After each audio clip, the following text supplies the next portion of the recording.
this poor 65-year-old grandmother in Peterborough, I believe where it was fired a few weeks ago for refusing to sell a person using an EBT card to buy cigarettes.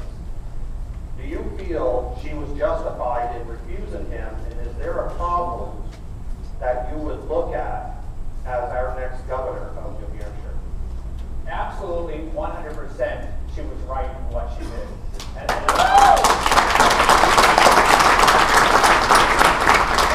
not just saying that because Jackie White of Antrim has endorsed my campaign, but I'm saying it because, to me, I commend her. She's a hero for finally standing up to the taxpayers and saying, this is wrong. Even if legally right now it's okay to do it, ethically it's wrong that people are trying to purchase alcohol, cigarettes, lottery tickets, whatever, with their EBT card. And quite frankly, she shed a lot of light on this entire problem. For instance, I was unaware that it could be used as an ATM card, and that you can take out unlimited sums of money depending on how much is on the card. I mean, that's just opening it up right for abuse. Now, you have to know as a governor what you can do to put more restrictions on the usage of EBT cards, which is something I would definitely do.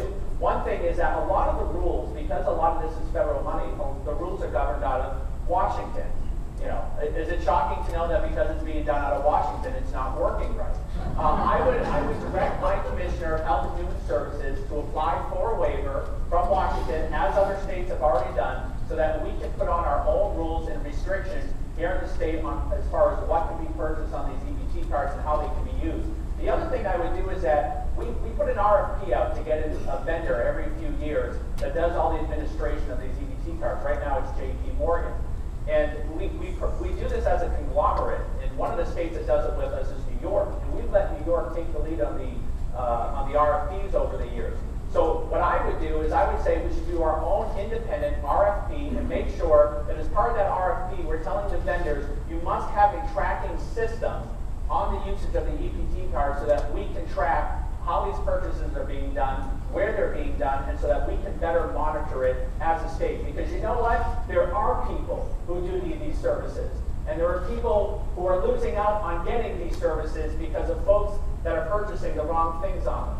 And so that's where we as a state are saying, yeah, we're sticking up for our most vulnerable, our needy, but we want to make sure the right people are getting these services and they're not being abused.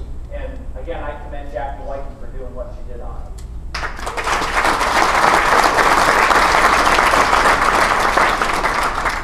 It's not just this incident.